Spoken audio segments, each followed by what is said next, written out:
looking head of hair. I work directly with my patients for the consultation, the procedure, and the follow-up, so we can achieve the best results possible.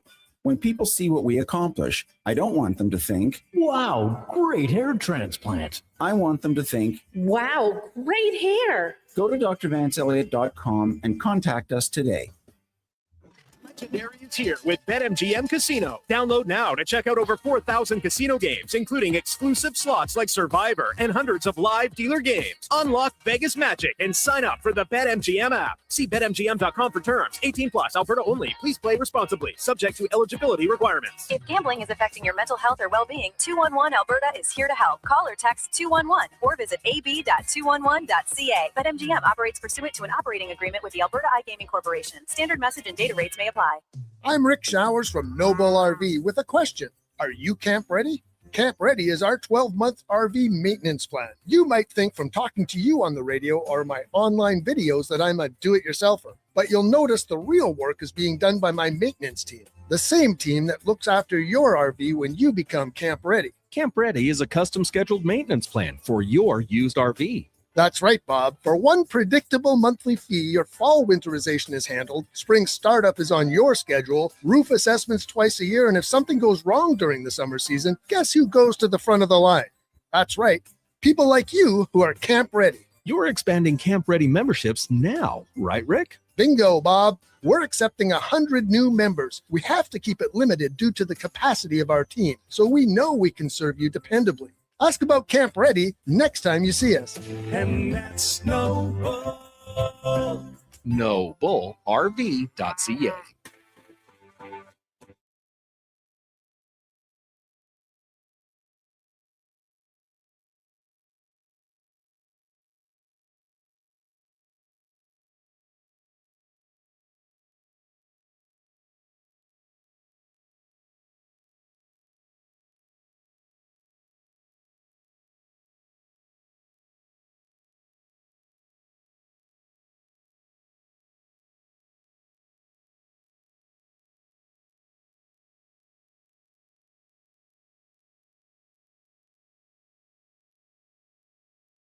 Get your lineups and laughs right here on The Frenzy with Halley and Douglas on Sports 1440, presented by Wilhauk Beef Jerky.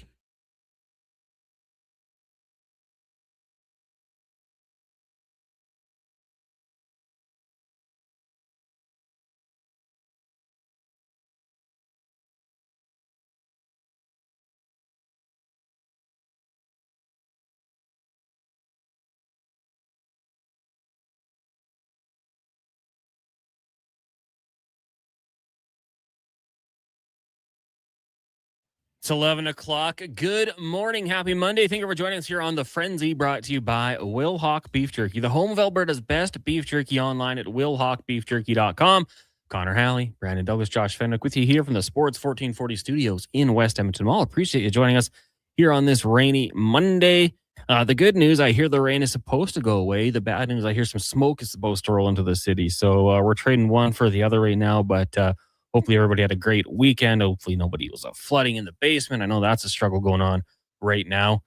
Great sports weekend for sure. The Edmonton Elks obviously getting the job done Friday night, and a gutsy win. Another team on the bye week coming back. I probably had a lot of good film on the Elks after their win in Kelowna.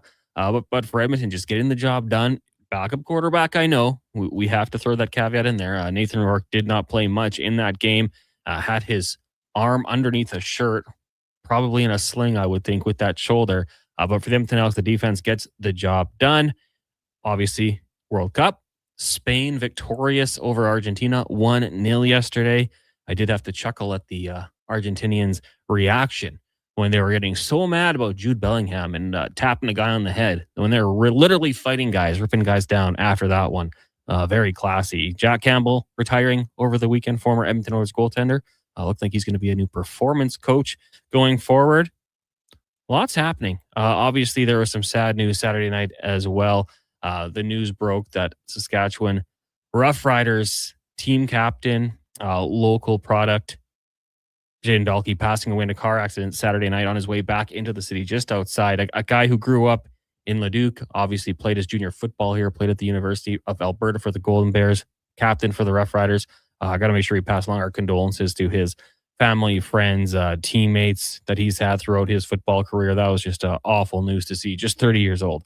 Absolutely brutal news.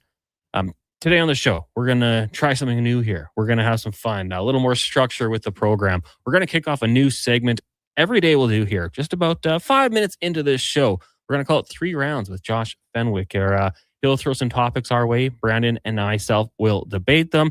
We're also going to get back into the football thing. I thought I had a great idea to go back into the NFL, and then I woke up this morning and saw that the Tom Gazzola show was a step ahead of me. But we're actually going to talk about his team today with Tyler Drake. Covers the Arizona Cardinals. We're going to go alphabetical. That just seems like the simplest way to do so. We'll take breaks from the NFL on Elks game days, of course, but we're going to get our NFL preview going. And then at 11:40, we'll get into the mailbag. The text line 1-833-401-1440. Of course, we want your feedback before we get to 3 Rounds with Fenwick. Brandon, good morning. How are you doing today? Morning, Connor. I'm doing well. A little drizzly. I made the mistake of not wearing a raincoat, despite the fact it was raining when I left my house. Okay. When I looked out the window as I was prepared to leave, I was like, oh, it's just a little gloomy. Didn't look at a forecast or anything. I was like, I don't need a coat. Still probably pretty warm out there. It started raining as soon as I walked to the front door of my building. Like it was on cue, essentially. So I got a little wet from my walk to the truck and then from the truck here into the studio. And I'm hoping it's cleared off by the time I depart the studio so I don't have to get wet again. Oh, there's a linesman jersey you could grab up there. You could wear it out. It's Oil Kings jersey. Listen, I'm not trekking it 8 city blocks to make it back to where I'm parked, but I do make a point of parking in the same place every day here at West Ed, and it is further away than most would expect someone to park when you're essentially the first one here in the morning. and you have your choice of every single spot. I like to stay out of the way a little bit more is how I like to put it. I will say where you park, you've decreased your door ding chance of 66%, I would say. I agree. Someone still could get you, but it's unlikely. It's much less likely for sure. All right. You guys ready to get into this? Sure. All right. Am I playing the thing? You this is producer extraordinaire Connor Halley hard at work. Yeah. Let's get to it. 3 Rounds with Josh Fenwick. Want to ring the bell? All right. Ding, ding. All right, fellas. Let's 3 rounds. Let's go. Let's go. First ever inaugural question. Obviously, the headline, I think, of the weekend, aside from the World Cup final, is Bryson DeChambeau getting a 2-stroke penalty at the Open on Friday. However, Rory McIlroy had comments after. Rory speaking his mind to the media about Bryson DeChambeau is good for golf, despite the professionalism of the PGA. You go ahead, Brandon. You're deferring? Oh, You're the title name on this show. Well, I'll go first if you want. Well, no, I'm interested to hear, and the format, I guess, for maybe like we will take different sides. There's no agreeing, so whoever goes first gets first pick of what side they want to defend. I will say there's going to be times we have to agree. Like there might be something so outlandish. Nope, not allowed. People question our IQ points. Goes against the nature of it. No, okay, I'll go first. I will take the side that. Yeah, I'm all for it. Players speaking their mind, even if it's against the professionalism of golf and the gentlemanly conduct.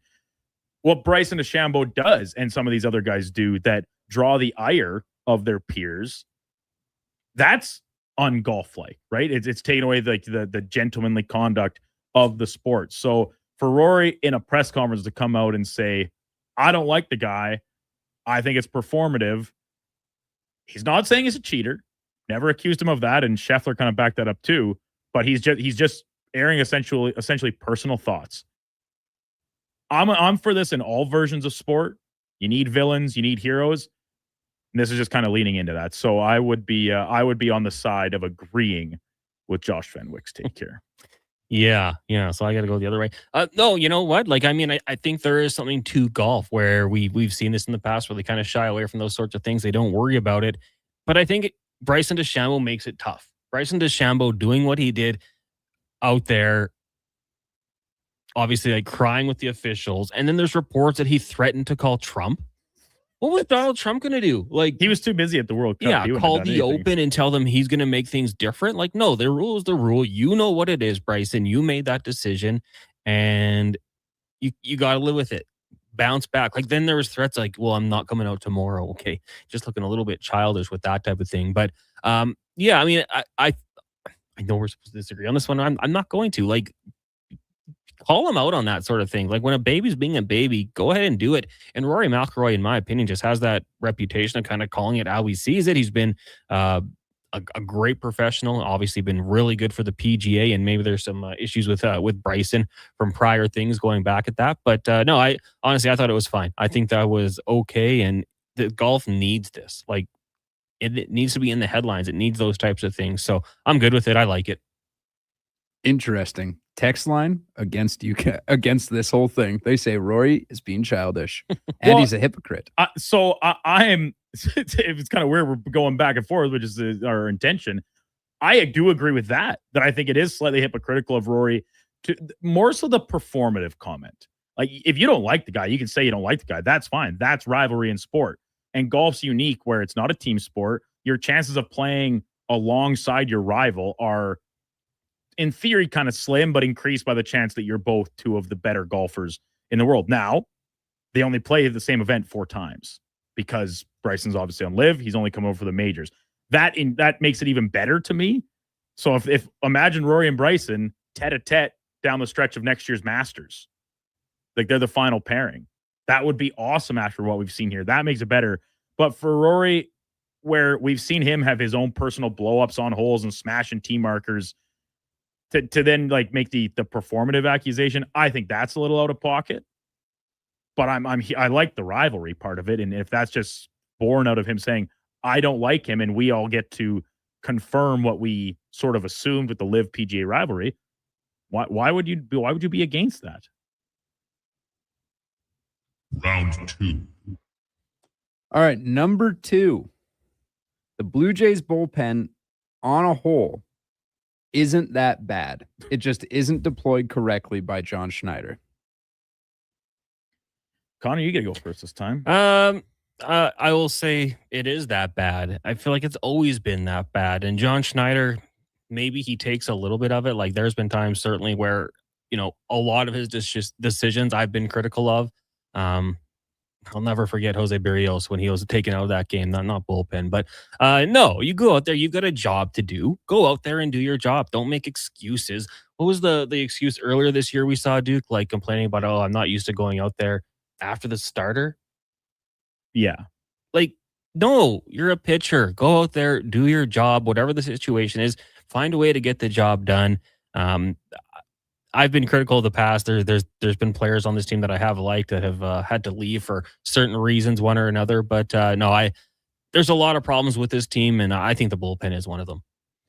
All right, I'll go the other side. I like John Schneider. I think he's a good manager, but I do think he has his limitations, and as a result, should lean more heavily on his other staff. And we're not privy to a lot of these conversations that are happening in the dugout, and I'm sure it's with contributions from Pete Walker and others, and certainly some analytics team. We know that that's prevalent going back to that wild card series against the Twins, right? When they took Jose Barrios out because the analytics said it was the right thing to do.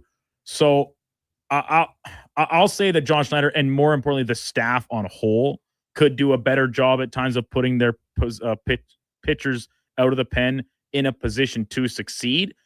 But at the end of the day, it's sometimes moot because the team can't score. They can't hit. So how you deploy your bullpen, we use this argument with goalies in the NHL all the time. But you lose 1-0, and you're crumbing on the goalie because you let in 1 goal on 10 shots. Like, well, what did you want him to do? Score a goal too? You lost 1-0. The Jays, they got shut out. It didn't matter how good Trey Savage or the bullpen was. They were chasing the game the entire time because they could not score any runs. And that has been a very common theme. So I'll say the coaching staff can do a better job, but I actually think maybe more of the issue remains on the other side of the ball, alternatively. And I will say, like, to me, this isn't a team saying, all right, rookie Adam Macko. I'm going to go to hockey. Matthew Savoy. Oh. Get out there on PP1 and run your own line and do all this. Like, it's not matchup like that. You're a pitcher. You have to go out and face the batter. You have to be prepared to face any batter at any point in the lineup at any point in the game. That's part of your preparation. Just go out there and do your job. Final round. All right, number 3. This is actually a thing that the Brandon and I had sort of discussed on Saturday. You get to start an NFL team from scratch, and you get the choice between these 2 players. You can either have Jerry Rice or you can have Tom Brady. Who do you take? Well, I got to go first, I guess, thanks to Connor's deferral in the opening. I'm taking Tom Brady. It's the most important position in sport, arguably, let alone his own sport. So there are usually a good collection of premier receivers that come out of each draft, whether it be top round picks, mid round picks, or even the odd undrafted free agent gem that you can scrape up. Generational quarterbacks. You can get good quarterbacks, get generational quarterbacks. That's much more rare. So if you're starting a franchise, it has to be under center. You can build out around him as he gets more experience. To me, this is a no-brainer. Yeah, biased receiver. I played a little receiver in high school, so I may be biased here. I'm like an idiot. Jerry Rice won Super Bowls with different quarterbacks. He was absolutely unbelievable. He didn't need a quarterback. He can make any quarterback look good. No, that's ridiculous. It has to be Tom Brady. It has to be Tom Brady because you just look at what he did. Like the first Super Bowls he won, and I will always be the guy to say it was heavily because of the defense that he had. Like that defense, they won the first 3 Super Bowls, I believe, by combined 9 points. But they were able to move the ball like Christian Fourier, Deion Branch, David Givens, Kevin Falk was the running back. They did it with Tom Brady. It didn't matter who it is. I think it is extremely tough for a really good receiver to carry a football team. I would say impossible. Calvin Johnson was one of the best receivers we ever saw, and he never had success doing it. Or Lions. I mean, you're looking at Justin Jefferson right now. Randy Moss didn't win until, well, he never won, actually. He never won a Super Bowl, did he? Had his closest chance playing with Tom Brady. So, man, like I want to go against you on this one, Duke, but I'd be just like giving clickbait to people on the internet to say, you're the guy who took Randy Moss over, or Jerry Rice over Tom Brady. That's crazy. I couldn't do it. You're completely abandoning your receiver brotherhood, Connor. I'll throw this to both of you then as a closing note. Is the argument better if you pick a premier, one of the all-time best running backs instead of receiver? Because I do think it's easier for a running back to immediately dictate their half of the ball than a receiver. Because for a receiver, you'll still need someone to throw it to you. For running back, you can just be handed the ball, which in principle is easier. Barry Sanders. Never won a playoff game. Guy was unbelievable. Like, here's the funny thing about this whole thing. What if I said coach or quarterback? Belichick or Brady? Yeah. That would have been better.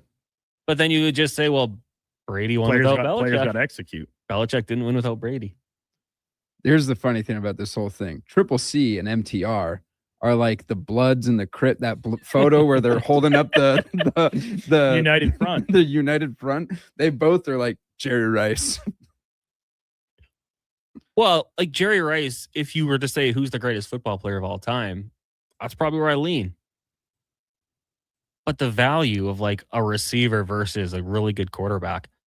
And MTR agrees with Duke actually. So yeah, United Front. Oh, never mind. No. Triple C and Truck says Jerry Rice is the greatest player to ever played. So in short, the GOAT.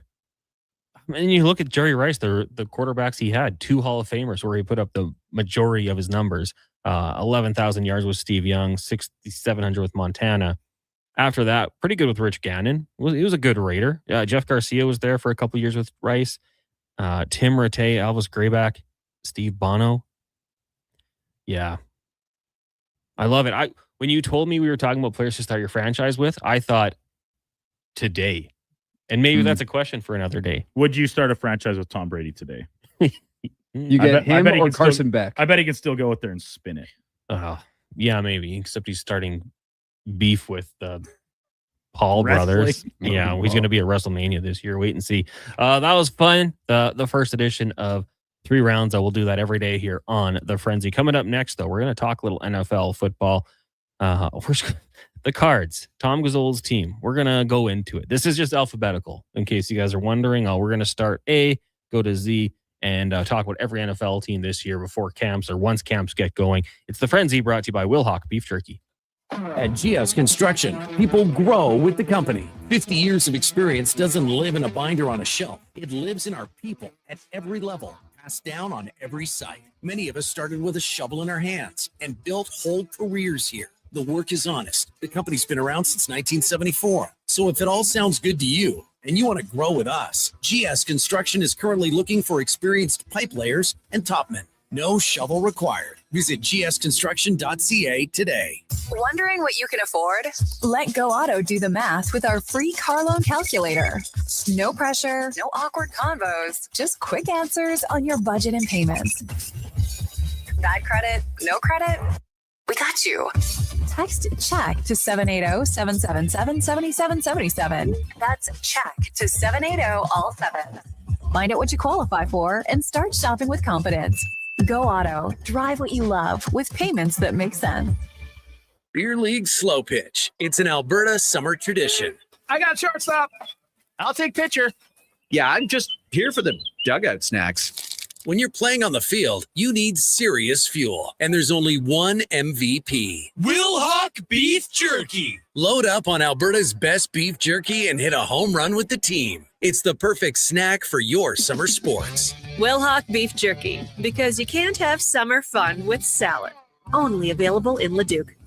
Not sure where to turn? Remember 211, the number to contact for mental health, addiction, and community supports. It's free, confidential, and available 24/7. 211 Alberta. One number, countless connections. A message from the Government of Alberta.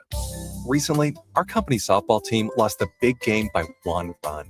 Then Dale tried to console us with the quote, "Winning isn't everything." Well, Dale and I are very different. I get early payout from Bet365. If my team goes up big, I get paid out instantly, even if they blow the lead later. Sound familiar, Dale? Thanks, Bet365. If gambling is affecting your mental health or well-being, 211 Alberta is here to help. Call or text 211 or visit ab.211.ca. 18 plus all. T's and C's apply. Do we want to get right?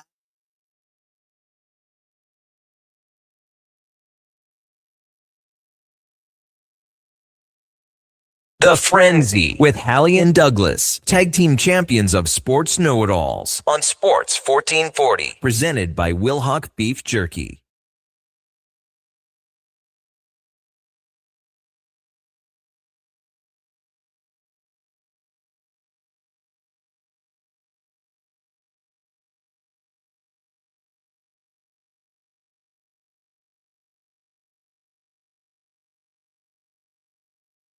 It's 11:22. Welcome back to the Frenzy here on Sports 1440, brought to you by Wilhock Beef Jerky, the home of Alberta's best beef jerky online, willhockbeefjerky.com, only available in Leduc.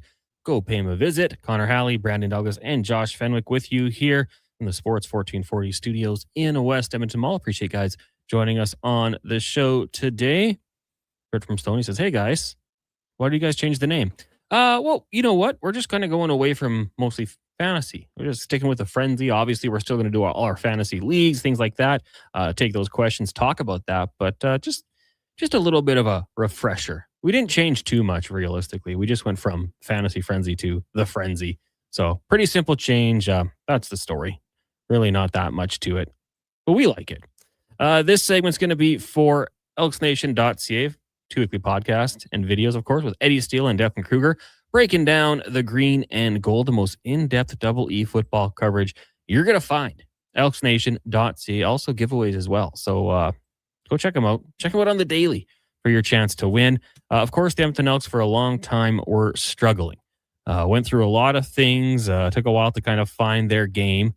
And the team we're going to talk about now, I would say maybe a bit of a comparable, as Tyler Drake is going to join us, covers the Arizona Cardinals for Arizona Sports. Tyler, good morning. How are you doing today? Hey, I'm doing good. How you guys doing?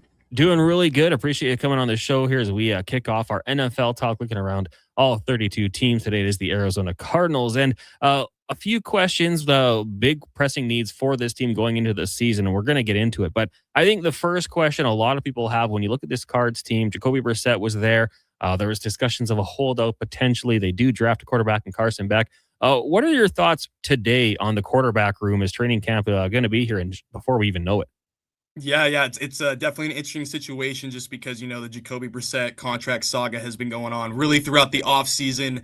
And really, I don't know when it's going to end because I figured by now, if they wanted to come to an agreement, they'd already have it done so you can get into training camp and kind of get rolling. So, him not having that deal, I would expect a hold in coming very soon. As soon as we hit training camp, that's what we saw at mini camp. He was out there at practice for the first time since really throughout the entirety of the offseason workouts, but didn't do anything out there. So that's going to be something to watch. If no contract is agreed to or anything like that, I just don't see him doing anything until it's done. And hey, that also opens up the door for a guy like Carson Beck to get more reps. It gives a guy like Gardner Minshew, who has really been around the team throughout the offseason, even more time to work with these guys. And a lot of the returns that Trey McBride, Paris Johnson Jr., a lot of these guys have had with Gardner Minshew is that the guy gets it really quickly. He's a very smart dude. He can get after it. So if Jacoby doesn't play his cards right, he could very much lose the starting job, even if they do come to some agreement. But at the same time, he wants to be paid as a starter. But when you look at this quarterback situation, Carson Beck has got to start at some point this year. So in that space, you really don't need to pay a guy to be a starter when you know you're going to turn to the rookie for probably 10 games at the least. So it's a very interesting situation, but with no contract in place, I'm expecting a hold in until something gets done. Now, staying in the backfield here, I mean, we might have questions about the quarterback position, but the running back room looks unbelievable. Jeremiah Love, Tyler Algier, James Conner, Trey Benson. From a fantasy perspective, I think last season, a lot of people had three of those guys roster on their team because one was still playing college ball. But how do you think it's going to break down here and when it comes to terms of the reps and how it all breaks down? Yeah. So for me, I think that they clearly turned the page and they wanted to move on from guys like Trey Benson, James Conner. They're still on the team, but they've got to get through training camp. And if they can get through healthy, I would say those guys are going to be at the top of the list as potential trade candidates. But for me, I'm looking at Jeremiah Love as RB1. I'm looking at Tyler Algier as being that RB2 complement that we saw with Bijan Robinson in Atlanta and really get moving that way. And yes, it's going to be very interesting to see how Mike LaFleur utilizes everybody. They've already talked about using a rotation. They've already talked about making sure guys' legs are fresh. So, I mean, even Jeremiah Love talked about how he wants to get other guys involved, but I still think he's going to be a focal point. And I think one underrated part is going to be in the passing game. I think he's going to very much be utilized in that regard. But for me, I think it goes Jeremiah Love, Tyler Algier, and kind of everybody else. Looking back at Mike LaFleur's time with the Rams, you look at what he did with Kyron Williams and Blake Corum, like that kind of split. I think it was like a 55% split with Kyron and then like a 30-something% split with Blake.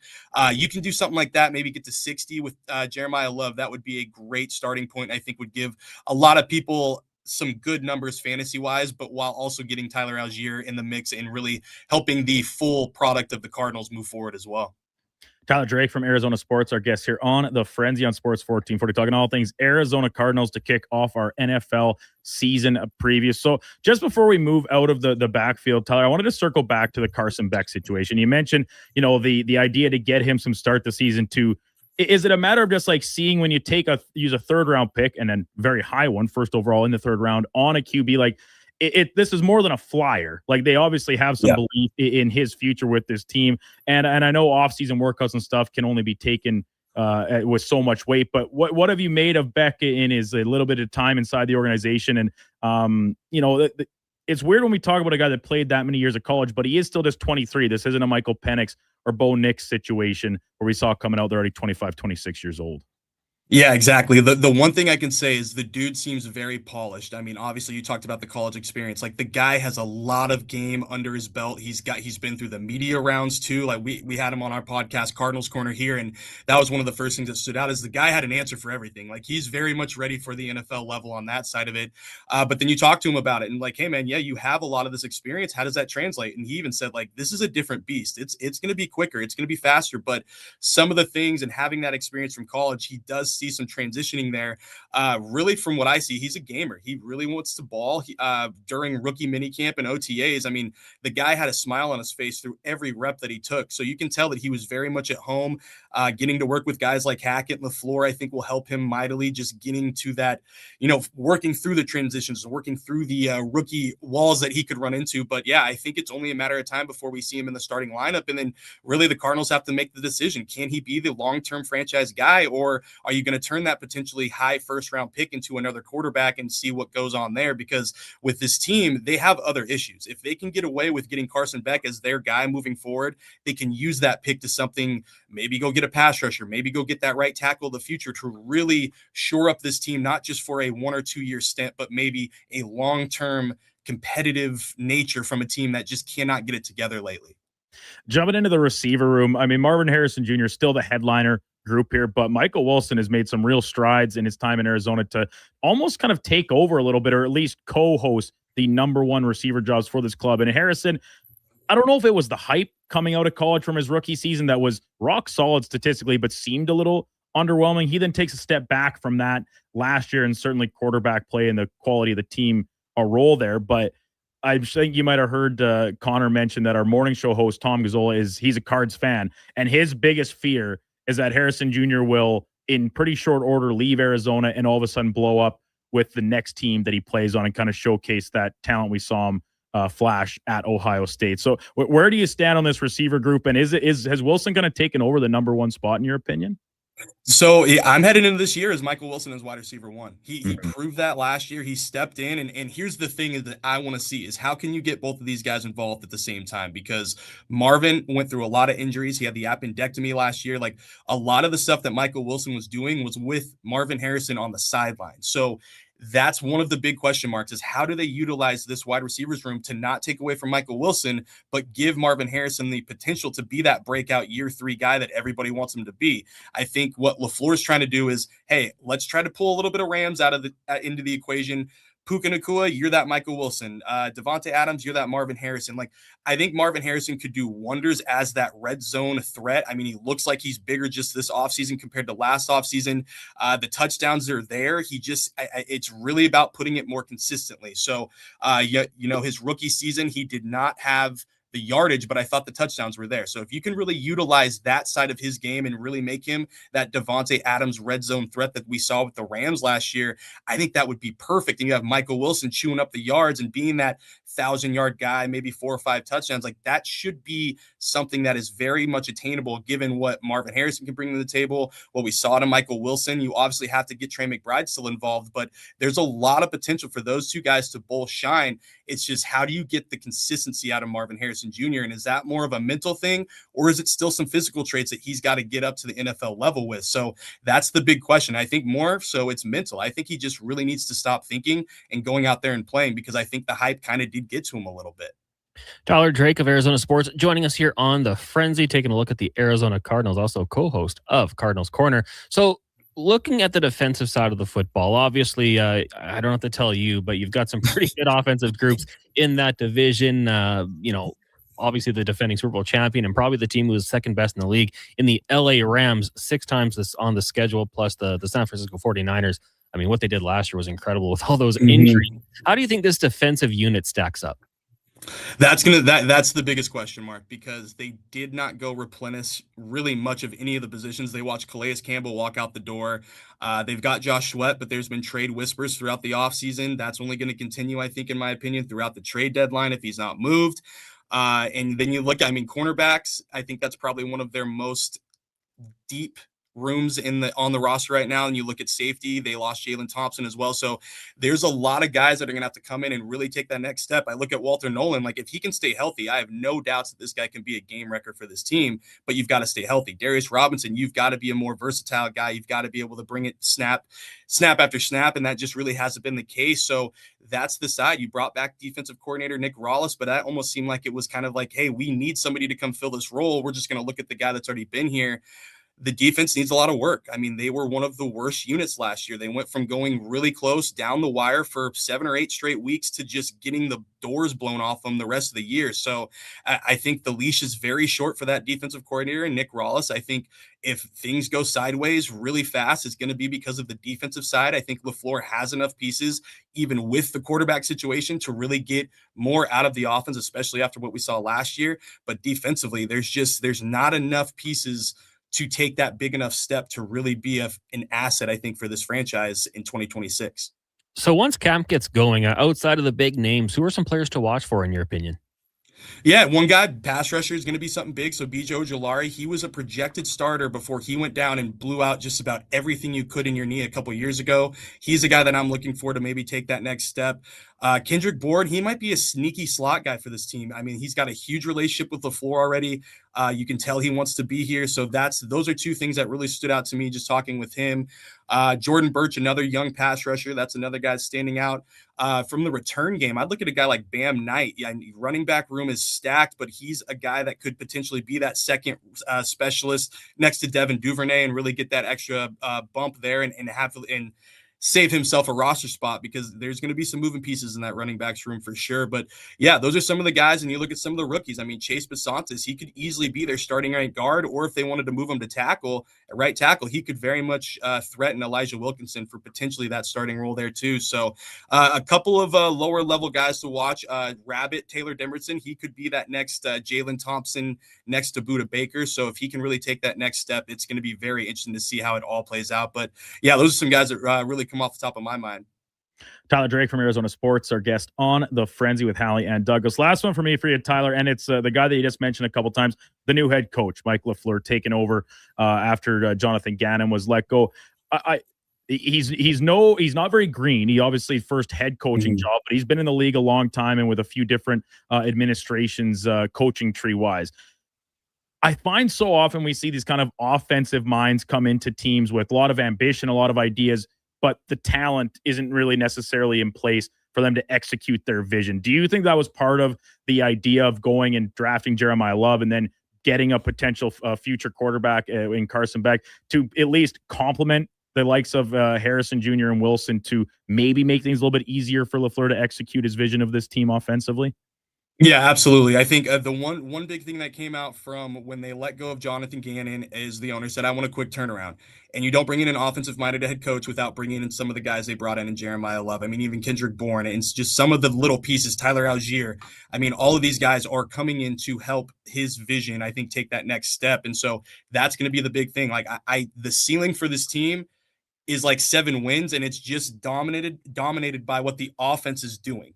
Because like I said, the defense is it's too much of a liability right now. I just don't see, unless they have another good pass rusher or somebody really shock the world on the inside and the interior of the defensive line, it's going to be a problem again. That's why this offense is going to have to carry the load. And even if they do, we could be looking at a 35-point game and they lose by 5 because the defense isn't taking it the next level. So I really think LaFleur has the pieces. They just have to figure out quarterback, because you get a number 1 tight end in McBride. You get a guy that should be a number 1 wide receiver in Marvin. You got a guy who's potentially a wide receiver 1 now in Michael Wilson that you kind of just found out about. I mean, there's a lot of potential. We haven't even got to running back. So you give him these pieces, you hope he finds the quarterback and they can get moving, because that's going to be the biggest thing. And he's talked about it multiple times, is quarterback at the end of the day is the ultimate position. I think we all know that in sports. So if you can find that, everything else is going to get easier. But if you don't have that, you better make sure you've got top of the line just about everywhere. That's why one of the big positions I'm looking for, right guard, right tackle. If they can get this offensive line shored up, it's going to help everything else.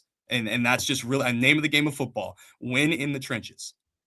Tyler, one last one for me here. I just want to ask you about the former quarterback of the Cardinals, Kyler Murray, signing with the Minnesota Vikings, taking that path that we've seen a lot of guys take, going to the O'Connell offense. And he'll have some competition there with J.J. McCarthy, who they invested a first-round pick in.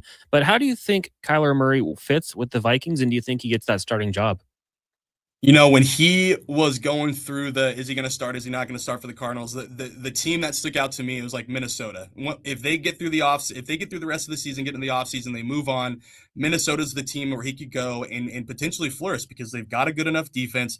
They've got a good enough weapons around him to really do something. It's just, can he take the coaching? I think that's going to be the big thing. Can he take what Kevin O'Connell wants him to do and really get the best out of himself? I think that's one thing that a lot of people in Arizona wanted to see more out of, is really taking the coaching and running with it. And maybe that's going to be the case in Minnesota, because you saw what he did with Sam Darnold. I mean, Daniel Jones even had a little stint there, and you see what he's doing now. So he could be the next reclamation project. He's got the intangibles. He's got the ability. Can he take the coaching and can he run with it? And can he not get stuck in the weeds of, hey, we're 2 students in the quarterbacks room? I mean, that's been one of the big things that we've heard out here, is just how much back and forth there is between the quarterback situation. If you can just get away from the noise and go play, I think he could do wonders for that team. Tyler, last one for you here. How many wins for the Cards this year? I'm gonna go with. I said the ceiling was 7. Let's go with 4. I'm gonna go with 4, and most of them are coming in the back end of the season. You got the AFC West and the NFC East plus the Lions mixed in there. It's a tough schedule for sure, but it should be There's fun. a chance. Yeah, there's a chance they could go 0-11 to start. Like it's that's how bad the schedule is for the Cardinals this year. And it's not just because of where they are, it's who they're playing to. It is a gauntlet to start, and they get the Jets, I think they get the Saints, they get one other team that they might be able to get by, but that's after the bye, which is in week 14. So it might be rough this year for Cardinals. Hey, you know what though? It leads to a top pick, and maybe that's the thing they want in the end. Tyler, thanks so much for doing this today. Really appreciate it. Yeah, no problem, guys. Thanks for having me.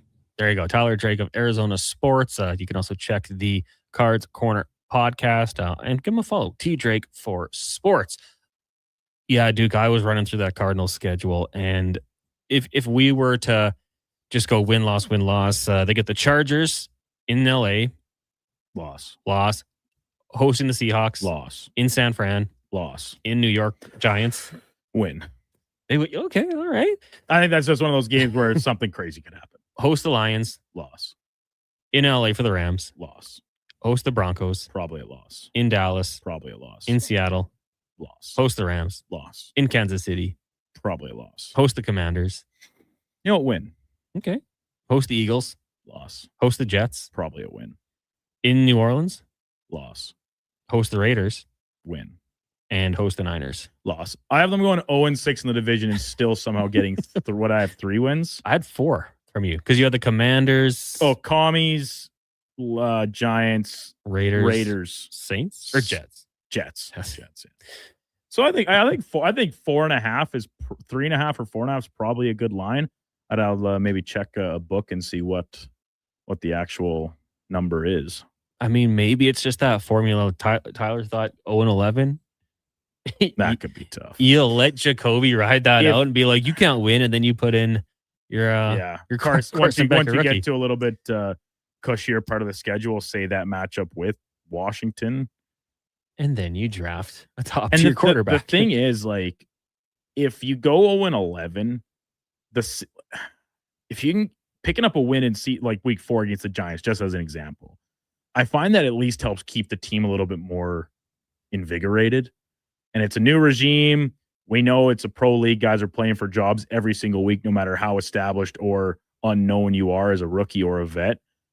But man, like if you go 0-11, like are you even trying the rest of the year? What's the point? I guess you're trying to probably not go winless. Maybe right? You're trying to get that next contract. You don't want to be that team that goes 0-17, right? That'd be the first team to do so since the expanded schedule. Yeah, you'd be right.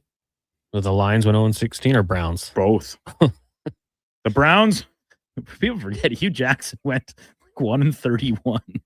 Yeah. Went 0-16, then 1-15. Actually, I think he might have had the 1-15 season first. I have to double check that. I didn't even mind him as a coach, but okay, come on. Was he with the Raiders too? Was he? I think there. I thought he was okay. He's a lifer. Like he's been around a lot, but I think he might have even had another head coaching job, but it might have been an interim one. I might be mixing up Browns coaches because theirs was quite a rotation there. He was Raiders head coach. Obviously, he took a step back there, went to the Bengals, then eventually went to Cleveland as their head coach for 3 years, and then Grambling State. Now he's at Georgia State. Good for him. But a football lifer, right? Yeah. Like absolutely a lifer. Yeah, you're right. 1-15 and 0-16. Whew. Then 2-5-1. He got a tie in there as well. But with the Raiders, he was 8-8. So, not terrible. Someone will give him another chance. No, if they won't. Then they moved on. We'll take a quick break here. When we come back, we'll get to your text. 1-833-401-1440. Also let you know what's coming up on the Lowdown and the Gregor Show. It is The Frenzy, brought to you by Will Hawk Beef Jerky. Thinking of growing your business? In partnership with Prairie's Can, the Alberta Chambers of Commerce is helping businesses explore new opportunities, new markets, and build connections through organized trade missions across Canada. Find the right mission for you at abchamber.ca/trade missions. Welcome to the Bro Zone, the ultimate garage setup for checking out the big game. 70-inch TV? Check. Surround sound? Check. Mini fridge fully stocked? A check. But a legendary brozone needs legendary snacks. Wilhock Beef Jerky. Load up on Alberta's best beef jerky. It's the perfect game day companion when you're watching from the ultimate fan cave. Wilhock Beef Jerky, because you can't have summer fun with salad. Only available in Leduc. Founded by a former pro motorsports competitor, Evolve Wheels and Tires brings decades of experience in custom wheels, lowering kits, lift kits, and accessories. Visit Evolve Wheels and Tires in West Edmonton, Edmonton's premium wheel specialists. Evolve your ride, evolve your experience. Experience west of Mabu, the 5-piece Celtic band, and the Celtic Ceilidh Dance Academy as Sherlock Holmes Pub presents the Family Ceilidh on the K97 stage at the Sherwood Park Highland Gathering, Saturday night at 6 in Broadmoor Lake Park. Tickets at sphg.ca. Alberta, this one's for you. Around here, trust takes a few winters. It's why players have known Jackpot City since 1998. Home to hundreds of exciting casino games, live dealer action, and new adventures waiting to be discovered. Jackpot City. Nothing beats the original. Please play responsibly. 18 years or older. Alberta only. If gambling is affecting your mental health or well-being, 211 Alberta is here to help. Call or text 211 or visit ab.211.ca. Want to invest in Alberta's workforce, fill your talent pipeline, and get funding? Careers, the next generation connects employers with motivated, pre-vetted youth through funded internships. Easy, impactful, and risk-free. When you work with a group like Careers who have experience in that area, they can demystify and navigate all the complex steps and stakeholders that have to be involved. Visit careersnextgen.ca today. Hi, Edmonton. With summer adventures calling, there's no better way to answer than from behind the wheel of your Subaru WRX. The WRX delivers turbocharged performance, confidence-inspiring Subaru all-wheel drive, and the kind of driving excitement that makes you look for excuses to hit the road. Summer won't last forever, but the memories will. So make sure you give yourself something to remember. Visit your local Subaru dealer today and test drive the WRX yourself. Welcome to Uncommon.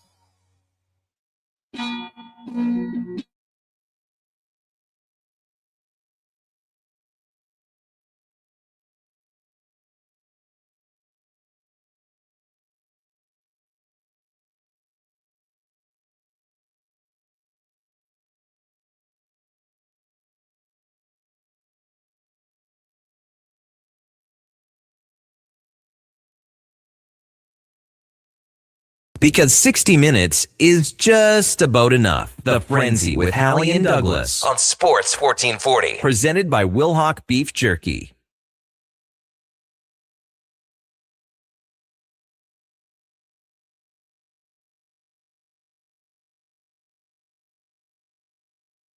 July 20th edition of The Frenzy. Welcome back. Thank you for joining us today.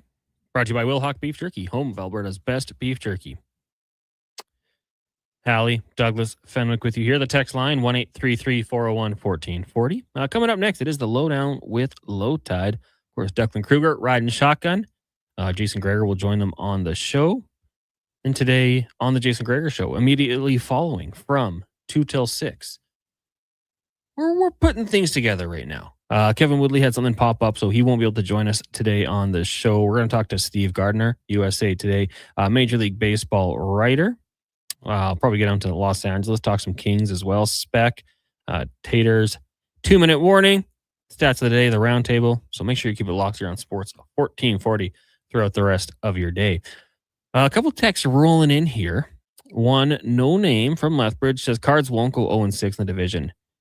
Chances are they'll win 1 to 3 games. They shouldn't, and our top team or a top team will have injury problems. See, the thing is though, even if the Niners get hurt, and they will, they'll probably win those games. They find ways. If you went into last year, Duke, off the top of your head, unfair question. 3 teams went winless in their division. Can you name them? The Cardinals. Yeah. That's one of them. Bang. So they did it last year. They could do it again this year. Was it the Commanders didn't. Not the Commanders, no. They actually went 3-3. Well, that's like, and I'm normally in agreement with that type of text where like division games are tough. And like, if you get the split, you're usually pretty happy regardless of if you're the Seahawks or the Cardinals. right? Like you just get the split, win your home game, take your chance on the road. Other teams that went winless in the division, the Dolphins. No, The same Jets. division though. The Yeah, Jets. Okay. Jets. I was actually going to guess both of those teams somehow. The Dolphins actually went 3-3. Good for the Dolphins. And the other one, terrible team. The Raiders? No, the Saints. The Raiders Browns. went 1-5. Nope. Rookie quarterback. Your team faced them twice a year. The Colts. No. Titans. Yeah. Right. The Titans sucked. Their point differential, minus 194. They were not good. Now, this is just because I'm looking at it. If you had to talk about a division and you think parity, every team in the division went 3-3. The AFC in the division. North. No. The NFC. No, not the West because we already did that. The AFC West? No. All This right, one, we talked about this because we're like, any team could win this The NFC division. South. There you go. Yeah. Where three teams went 8-9. Every team went 3-3 against each other. And all were negative point differential. Just preposterous. It was a bad division, but competitive. Competitive. That's what we like to see. Coach Vic says it's always tough for the Cards. It does feel that way. Like they had like the Larry Fitzgerald prime years were great with Kurt Warner. And brought in Chris Johnson for a bit. Also, I think Edgerrin Palmer? James was there. Carson Palmer, yeah. Who was running shotgun? Michael Floyd at receiver was there for a couple years. Didn't work out. But yeah, they've had a tough go. And then like you just have the Seahawks who have built three Super Bowl teams in the last like 25 years. Won 2 of them. The Rams, with that management and coach, they're going to be around forever. And the Niners, like, what can you say? I love what the Niners do every year. Connor, if I told you the Arizona Cardinals were tied for the lowest projected win total, like from a betting perspective, it's at 4.5. That's the line. They're tied with another team. Who do you think it is? That's the lowest? That is the lowest. Oh. My first thought is to say like the Jets. They are at 5.5. Browns? Seems a little generous. Nope. Cleveland Browns win total is also 5.5. Could you go with the Titans? They only had 3 wins last year. The Titans win total is 6.5. Oh, snap. It is Donovan Paulson's Miami Dolphins. Of course, yes. They move on from one of the best offensive minds as a head coach, and they go to a Packer. Yeah, that's probably fair. I was talking to my wife's cousin's fiance over the weekend, and he showed me his fantasy football team. And he of course, as men do. A really good team, but his running back was Devon Achane. And I think he's going to be good, but I was like, that's the one I'm so intrigued by. He might be the player I watch the most. Like, I don't know if I will take him unless he's just served to me on a platter later in the draft. But he's just such a dynamic player. You got to think, like, even if he has a couple stinkers, there's going to be some big games in there too. Yeah. Yeah. I'm in my dynasty league. I still got him, and I'm probably not going to sell because I don't think the value is where I would like it to be. So I'll ride him. Is he going to be maybe my flex player instead of one of my 2 starting running backs? Yeah, there's a decent chance of that. I would say, but I think like he's going to get his touches. I would expect. Yeah. I was surprised he re-upped with him, to be honest with you. My final question for you, Connor, just because I still have the page open. The highest win line for this coming season here on July the 20th. 2 teams are tied for the highest win total. Can you guess who they are? Rams, Seahawks? Rams is correct. Not the Seahawks? Seahawks are 1 game less at 10.5. These 2 teams are 11.5 projected win total. I was a little surprised. Broncos? By this, to be honest. Nope. Broncos 9.5. Yeah. I mean, they have tougher division. I don't know. It is the Baltimore Ravens. The rookie head coach, eh? Yeah, that's kind of why I'm a little surprised. That's interesting. I mean, Bills 10.5, Bengals 10.5, Lions 10.5, Chiefs 10.5, and Patriots 10.5. Oh, and Eagles. Okay. So there you go. So a big glut in second place there of, I think there was about 5 or 6 teams, but just 2 stand alone at the top for projected. Bouncing. People thinking the Chiefs bounce back, probably a safe bet. I don't think they'll go 6-11 this year. I mean, they lost 6 in a row to wrap up their season. And they made some moves too. Didn't they bring back a corner? Maybe not. I might be whack here. We'll have to do our Chiefs preview. Well, probably in a couple weeks here since we're going alphabetically. They bring in Kenneth Walker, Xavier Worthy another year there. They signed Alohi Gilman. Geez, they're building up the old Chargers defense. Oh, L'Jarius Sneed is who they brought back. So, yeah, it'll be interesting. I mean, for sure. Like, that's not going to be an easy division. We'll see what happens. And the Raiders definitely got an upgrade at coach. Kirk Cousins, I would think, is a bigger upgrade than Geno Smith. And however long that lasts before Fernando Mendoza gets in there. It's going to be fun. Training camp's going to get going in a couple weeks here. This week.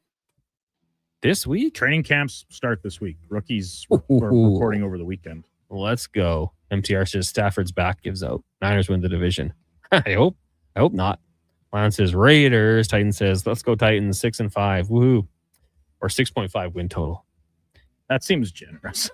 Oh, I replied to Titan when I meant to reply to MTR because he said you can't like jinx on the Niners. I was like, hey, it happens. It's like me saying the Chargers are going to be healthy. It's probably not going to happen. Anywho.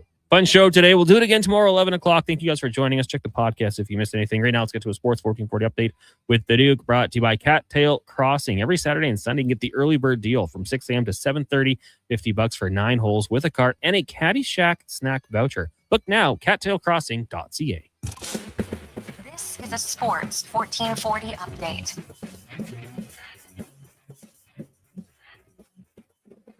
Full set of games in the major leagues of baseball today, including the Blue Jays opening a set at home against the division rival Tampa Bay Rays. Dylan Cease taking the hill for his first start post All-Star break. First pitch coming just after 5 o'clock. Catch that game right here on Sports 1440. Joined in progress at the conclusion of the Jason Greger Show. Elsewhere, across the majors, Yankees open a set hosting the Pirates. Orioles and Red Sox go at it from Fenway for an in-division matchup. And in one of the nightcap games, Seattle Mariners hosting the Cincinnati Reds. WNBA action, 4 games tonight, including Toronto Tempo at home against the Las Vegas Aces. Tip-off at 6 o'clock from the Coca-Cola Coliseum. Coming up on Sports 1440, it is the Lowdown with Low Tide. I'm Brandon Douglas at your Sports 1440 update. This is Sports 1440.